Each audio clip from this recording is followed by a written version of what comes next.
Mesdames et messieurs,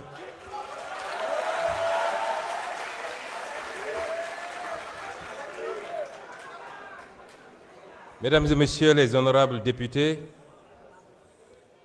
Madame le secrétaire d'État chargé d'évacuer les affaires courantes, chers membres du public, avant de vous lire mon discours, vous me permettrez, au nom de la République du Sénégal, une et indivisible,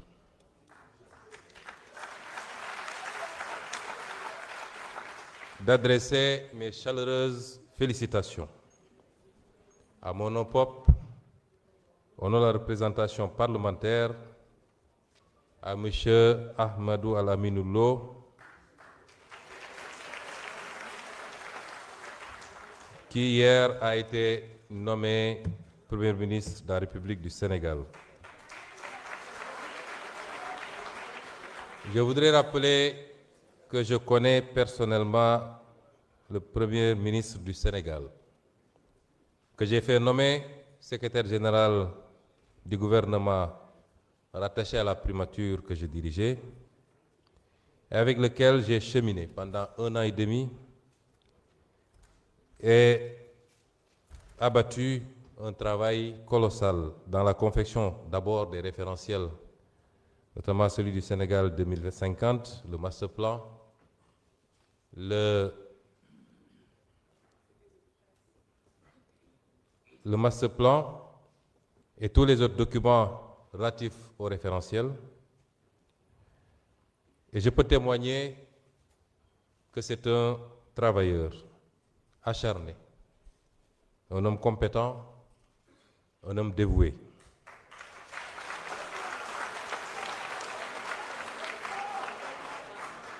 Même si par ailleurs,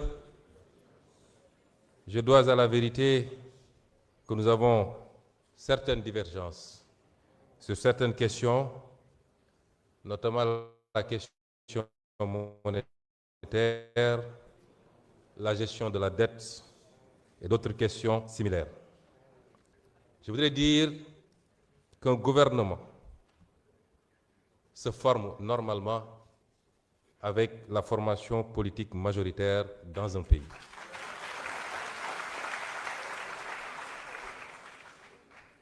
Notre formation politique n'a pas été associée aux consultations qui ont conduit à la nomination d'un Premier ministre. Elle n'est pas associée à ce jour aux consultations pour la formation d'un gouvernement et par conséquent, je voudrais dire qu'on ne peut pas faire du PASTEF sans PASTEF.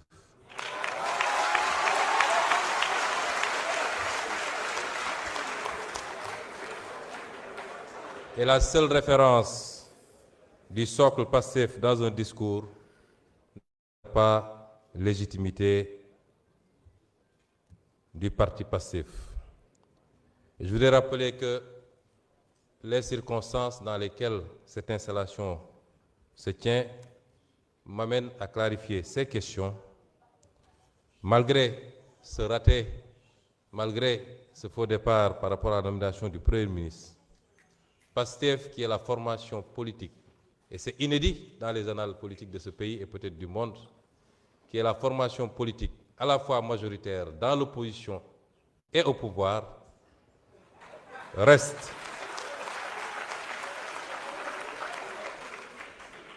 ouvert à une discussion responsable qui met de côté les égos pour trouver les voies et moyens d'une gouvernance apaisée et terminer ce mandat dans les meilleures conditions.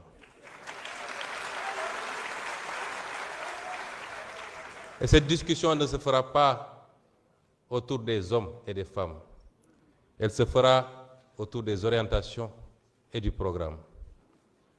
Sur quoi devrons nous entendre désormais avec l'exécutif?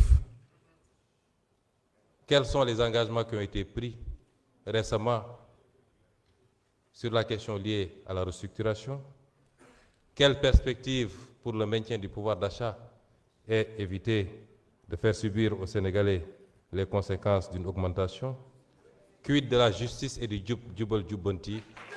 Autant de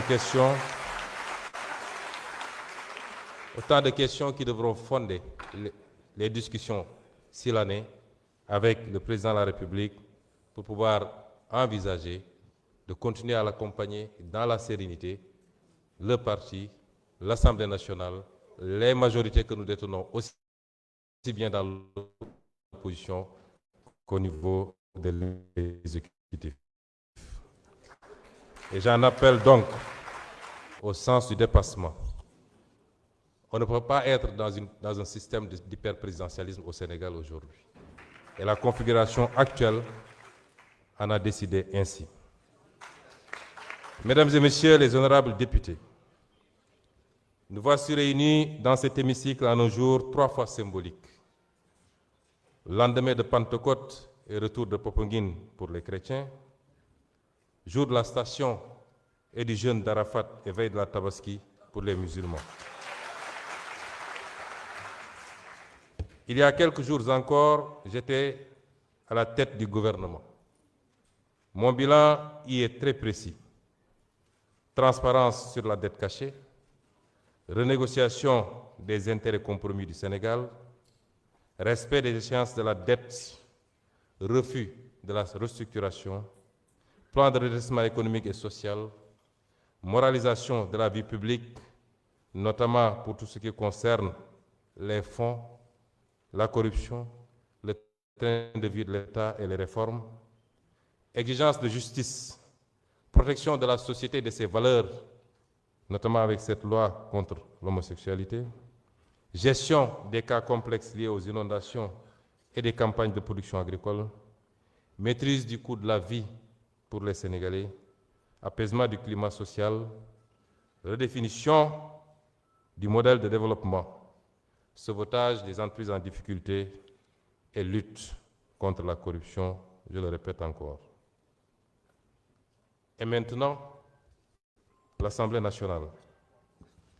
Qu'il me soit permis d'abord de rendre un hommage appuyé, fraternel et solennel à mon prédécesseur.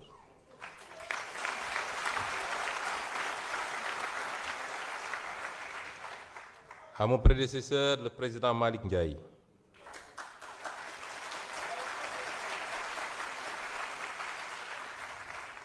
Pour sa loyauté sans faille envers les idéaux patriotiques qui nous ressemblent. Et pour son dévouement de chaque instant. De le féliciter ensuite pour son bref mais brillant passage à la tête de cette Assemblée, qui l'a profondément transformé. Sur le plan matériel et symbolique, il a réhabilité ce bâtiment qui commençait à porter les stigmates du temps, de l'usure et de l'abandon, lui rendant un peu de son lustre et de sa superbe. Sur le plan humain, il a porté une attention exemplaire aux hommes et aux femmes de cette institution.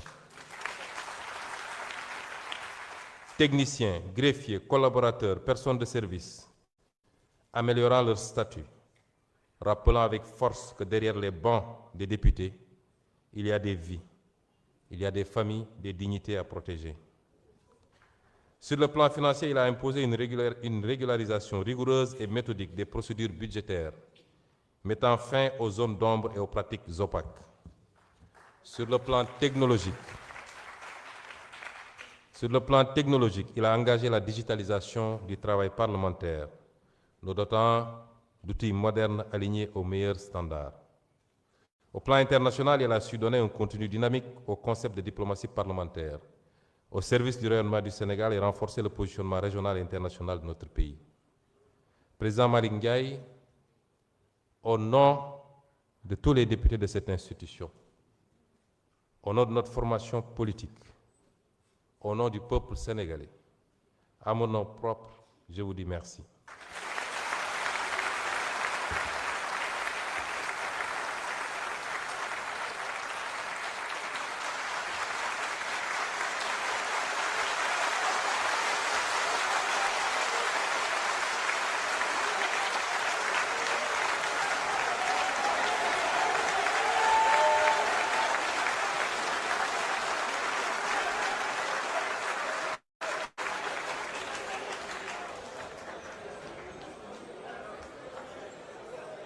Je remercie également du fond du cœur les députés qui m'ont accordé leur confiance.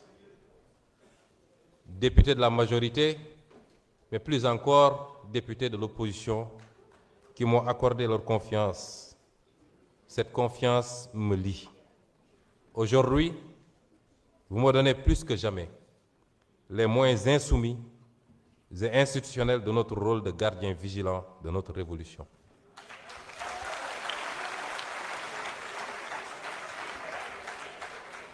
Nous en userons avec fermeté et responsabilité.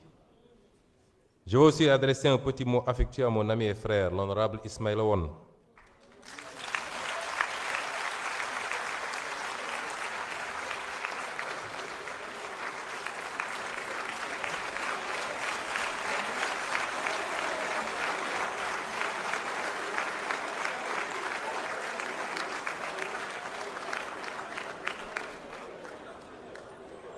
Ismaïl, j'ai éprouvé une immense satisfaction de savoir que ça allait être toi, mon suppléant.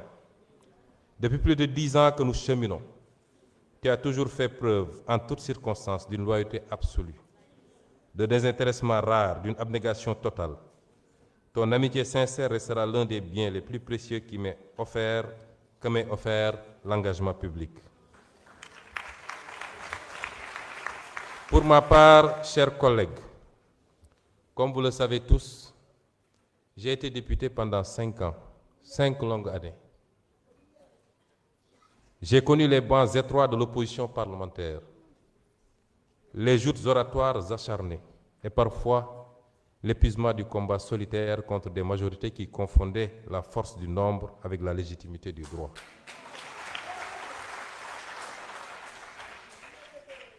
Puis j'ai été maire avant d'être appelé à devenir Premier ministre. Cette expérience, renforcée par mon parcours technique dans la haute fonction publique et la parfaite connaissance de tous les dossiers gouvernementaux en cours, seront des atouts précieux pour la montée en puissance de notre Assemblée dans ses rôles constitutionnels. Mesdames et Messieurs les députés, en entrant aujourd'hui dans cette Assemblée nationale avec la responsabilité de la présider, je mesure pleinement la gravité du moment historique que traverse notre pays. Me voici appelé à conduire l'institution chargée de représenter directement la souveraineté populaire. Certains y voient une crise, d'autres un déchirement. Moi, j'y vois d'abord une épreuve de vérité pour notre démocratie. Les peuples ne jugent pas seulement les hommes politiques sur leur victoire. Ils les jugent surtout sur leur capacité à demeurer fidèles à leurs principes lorsque le pouvoir devient inconfortable. Car il existe une question plus importante que celle de savoir qui gouverne. Cette question est: au nom de quoi gouverne-t-on? Depuis plusieurs mois, notre pays a vu émerger des divergences profondes au sommet de l'État. Elles ont été décrites comme des rivalités personnelles, des conflits d'ambition ou des luttes d'influence. Je ne souhaite pas nourrir cette lecture réductrice. Ce qui est en jeu dépasse des individus. Ce qui est en jeu, c'est le rapport entre la morale et la politique.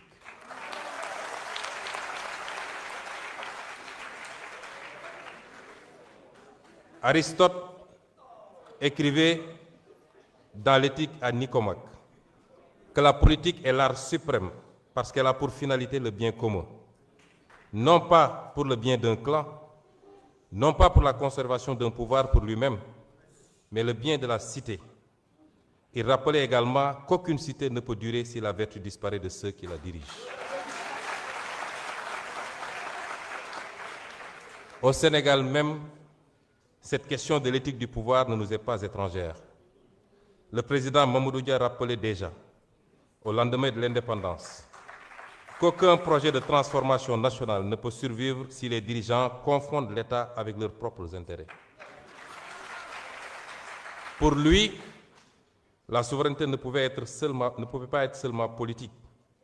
Elle devait être morale, économique et sociale.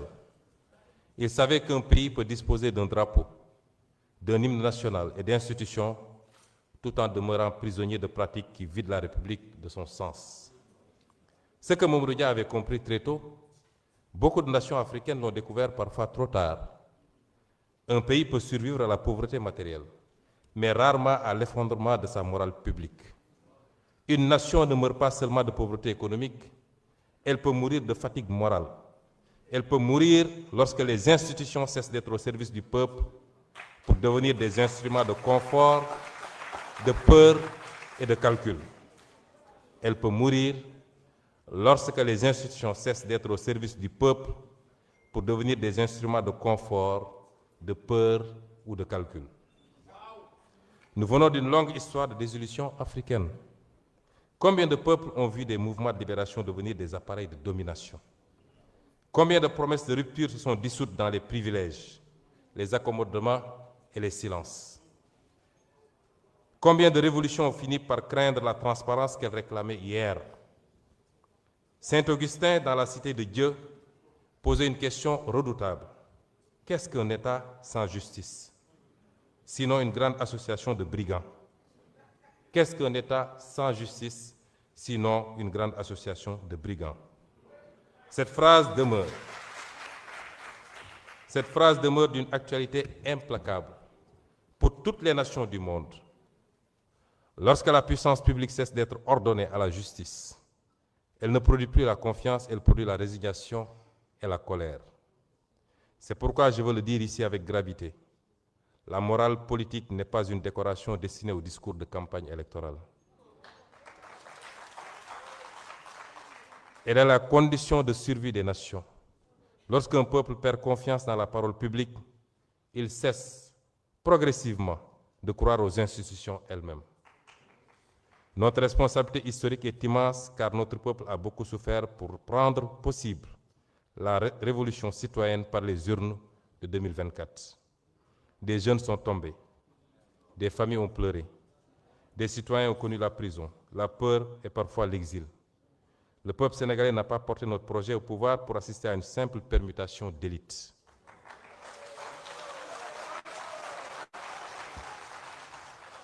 Il l'a porté pour restaurer une certaine idée de la dignité publique. Cette fidélité intérieure à la dignité d'un peuple traverse toute notre histoire nationale.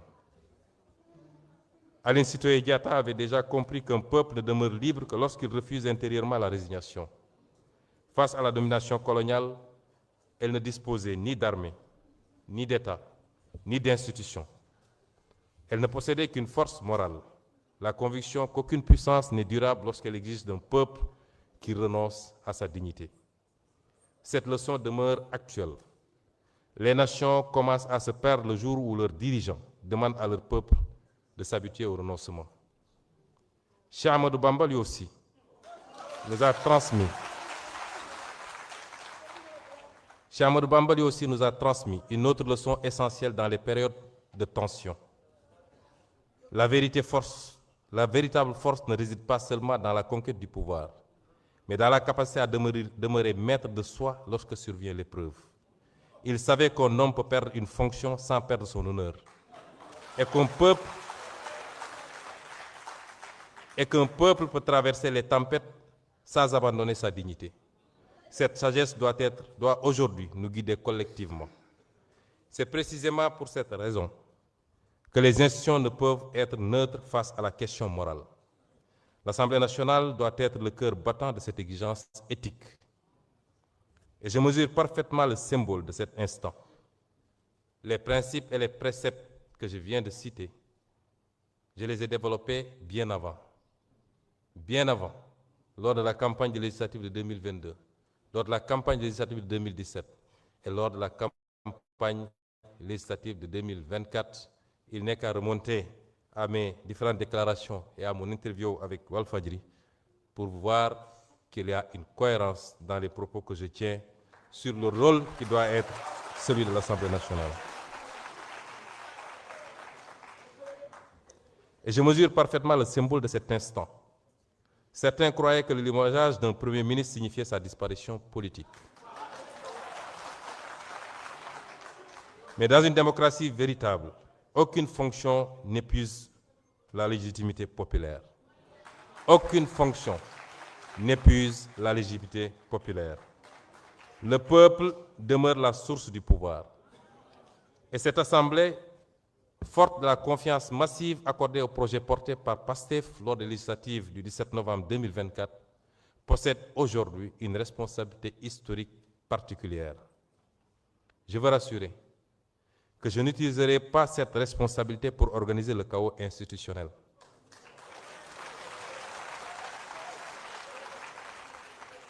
Je n'utiliserai pas, et aucun député avec moi, je n'utiliserai pas cette Assemblée pour nourrir des vendettas personnels. Ce serait trahir notre propre combat. Mais je le dis avec la même clarté, l'Assemblée nationale ne sera pas une chambre d'enregistrement. Elle contrôlera l'action gouvernementale.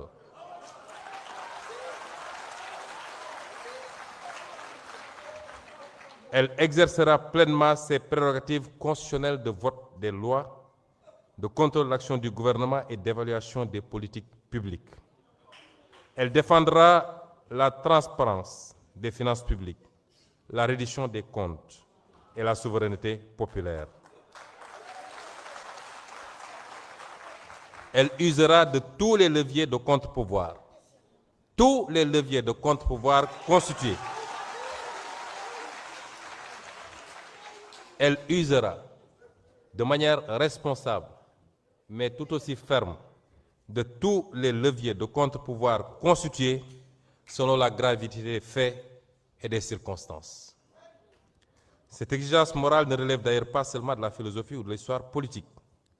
Elle est profondément enracinée dans notre propre civilisation spirituelle. Le Coran enseigne qu'Allah vous commande de rendre les dépôts à leurs ayants droit. Et lorsque vous jugez entre des gens, de juger avec équité. Le pouvoir est donc un dépôt, une charge, une responsabilité devant les hommes et devant Dieu. Le calife Omar ibn Khattab craignait d'être tenu responsable. Craignait d'être tenu responsable devant Dieu si une mule trébuchait faute de route entretenue. Voilà le sens véritable de l'éthique politique.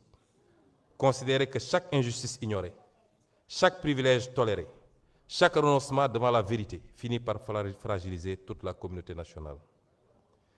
Mes chers collègues, nous sommes entrés dans une nouvelle phase de notre histoire politique. Elle sera difficile. Elle sera traversée par des tensions, des tentatives de division et des pressions multiples. Mais elle peut aussi devenir un moment de maturation démocratique. Le Sénégal doit montrer à l'Afrique qu'une crise politique peut être affrontée sans haine, sans violence et sans effondrement institutionnel. Nous devons prouver qu'un peuple africain peut débattre fermement sans détruire son propre État. Nous devons démontrer que la fidélité aux principes est plus forte que les calculs de circonstances.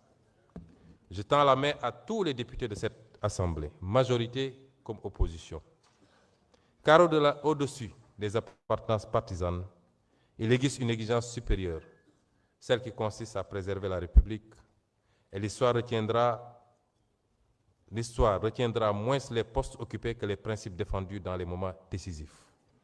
Et dans ces moments-là, la seule véritable question est toujours la même. Lorsque le pouvoir nous met à l'épreuve, choisissons-nous le confort ou la vérité? Pour ma part, je continuerai de choisir la vérité. Vive l'Assemblée nationale, fière, rénovée et debout. Vive la République du Sénégal, une, indivisible, éternelle. Je vous remercie pour votre attention.